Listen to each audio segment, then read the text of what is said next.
The bridge over Silver Stream was small, just a gentle wooden arc covered in a thin layer of snow. By day, it carried villagers to the fields beyond.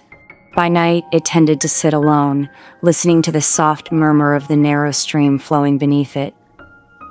Tonight, however, something waited on the far side. Elowen approached slowly, her boots crunching softly in the snow. The trail of footprints led in a perfect line toward the bridge, each step as delicate as a brush stroke. Her lantern's warm glow cast a flickering circle of light around her, illuminating the falling snow like drifting stars. As she reached the base of the bridge, she heard them again, tiny bells, soft, distant, and slow, like chimes moving gently in a lullaby breeze. The sound wasn't sharp, nor bright.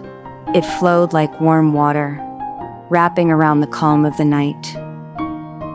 Elowen paused at the foot of the bridge and whispered, "Hello?" Her voice drifted upward, mixing with the winter quiet. No answer came. Only the faint, soothing bell sound responded, as though floating on the air. The footprints crossed the bridge, continuing toward the snow-covered fields. Elowen looked back once, seeing the faint golden glow still pulsing inside the frozen fountain far behind her. It was too distant to see details now, but she felt its presence, a warm, watchful point of light, like it was still guiding her. She turned back to the bridge and placed one boot on the wooden plank. The wood groaned gently, not in warning, but in a familiar, sleepy way, like an old friend stretching. Elowen stepped fully onto the bridge. The lantern swung at her side, casting soft ripples of light across the snow and wood. Halfway across the bridge, she paused. The sound of the stream below whispered faintly, water flowing in slow, steady murmurs. Even in winter, Silver Stream merrily froze fully. Its voice was always gentle, like the soft sighs of a creature in deep slumber. Elowen knelt down, resting her hand lightly on the cold wooden railing. She listened, and there, above the whisper of the stream, she heard something else, not just bells. Footsteps, light, soft, almost fragile, but not her own. They moved somewhere ahead, as though the one leaving the prints was only a few breaths beyond her lantern's reach. Elowen rose slowly. "Hello," she called again, voice gentle, patient. The bells tinkled once, almost like a shy reply, then silence. Only the falling snow remained. She crossed the rest of the bridge with unhurried steps. At the far end, the footprints continued beyond the old wooden gate, leading toward the wide open field that lay on Winter Hollow's outskirts. During spring, this field would bloom with wildflowers, lavender, bluebells, little white blossoms that swayed like dancers in the breeze. But in winter, it transformed into a pale, quiet expanse. Snow blanketed everything, smoothing out the land into soft curves and gentle hills. Tonight, it looked like a sleeping sea of white. Elowen pushed open the gate with a soft creak. Snow whispered off its hinges. The footprints continued forward. She followed. The field was so silent, even her breath felt loud. Snow fell steadily, making the world feel smaller, enclosed in a sphere of gentle white. With every step, the faint bells returned, just for a moment, each time a little closer, but never close enough to see the source. Elowen walked deeper into the field. Far ahead, the edge of the forest rose like a dark silhouette against the snowy sky, the Whisperwood Forest, named for the soft rustling of its tall trees even on windless nights. And the footprints were leading straight toward it. Elowen inhaled softly. "Of course you are," she whispered with a tiny smile. The forest wasn't frightening. Many villagers gathered wood there during the day, and Elowen had visited it many times, especially in autumn when the leaves turned golden. Still, entering it at night felt different, like stepping into a dream filled with secrets and slow magic. As she neared the first line of trees, something shifted in the air. The bells grew a little louder. The footprints sank slightly deeper, as though whoever left them had paused. And beyond the trees, Elowen saw a faint glimmer. Not bright, not golden, like the sphere in the fountain, but pale blue, like moonlight reflecting off ice. It flickered, then vanished. Elowen's breath curled softly in front of her as she whispered, "I'm coming." The forest branches framed a path forward like open arms. The footprints continued. The bells chimed once more. And with calm steps, Elowen followed the trail into Whisperwood Forest. The first step into Whisperwood Forest always felt like crossing an invisible threshold, like entering a place that breathed on its own.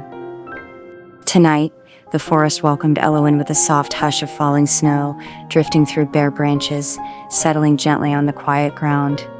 It was darker beneath the trees, but not unfriendly.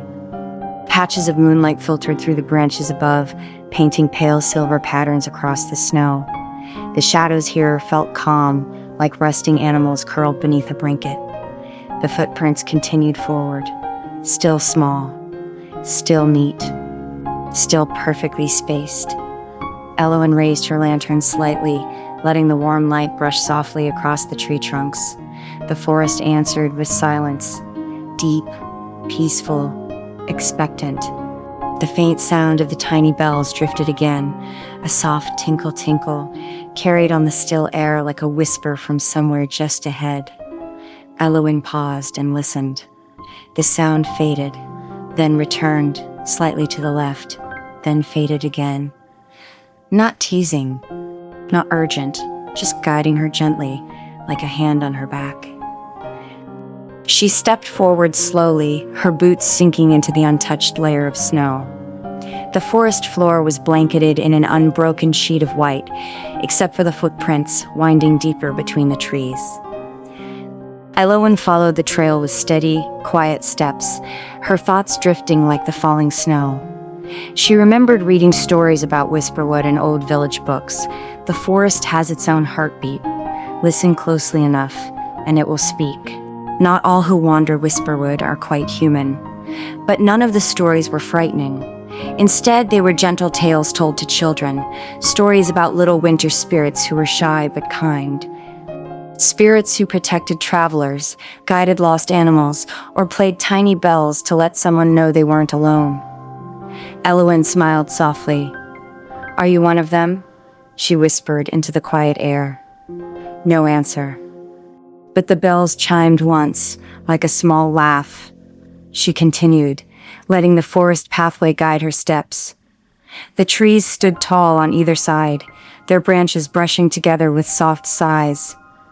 After several minutes of walking, the footprints suddenly changed, no longer a straight line. They stopped. Then turned to the right. Elowen followed the turn, brushing past a cluster of low, snow-covered bushes. Her lantern revealed a small clearing just beyond, round, open, sheltered by the tall trees forming a natural ring around it. And in the center of the clearing was something unexpected. A small wooden bench, old, worn, lightly frosted, but clearly cared for. Villagers rarely ventured this deep, but someone must have placed it here long ago. Elowen approached the bench with slow, curious steps. The footprints led directly to it, then ended. Nothing else disturbed the snow. No new tracks walking away, just the final pair of small prints standing in front of the bench. Elowen exhaled gently, watching her breath drift into the still air. She walked around the bench, studying the snow for more signs, but there was nothing. Whoever or whatever had left the prints had come here, paused, and simply vanished, just like they had appeared near her cottage. Elowen brushed snow off the bench with her mitten, revealing smooth wood beneath. She sat down, letting the quiet wrap around her like a warm scarf. The bells chimed again. This time the sound came from everywhere at once, soft, dreamy, drifting like a lullaby played in the distance. Then a faint blue glow shimmered in the air. Elowen lifted her gaze. A small wisp of pale blue light hovered several feet in front of her, flickering gently like a flame cupped in someone's hands. It wasn't blinding, It wasn't shark. It felt shy. Elowen whispered, "I thought I saw you earlier." The light floated closer, slowly, cautiously, like a timid child stepping forward.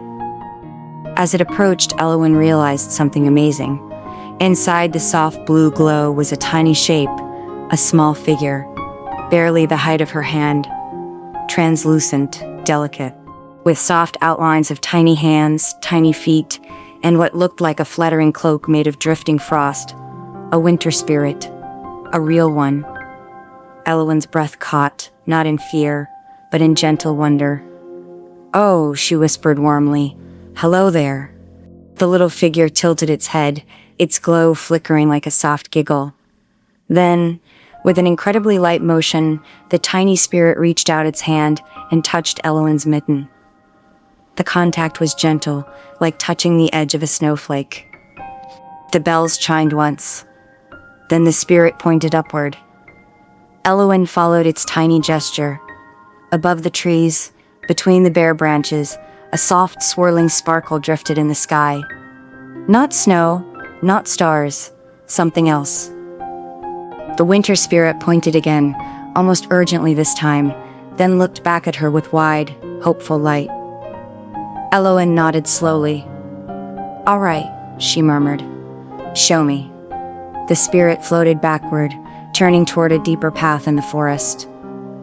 The bells chimed softly, the winter air stirred, and Elowen, lantern glowing warm in her hand, stood and followed the tiny blue guide deeper into Whisperwood's heart.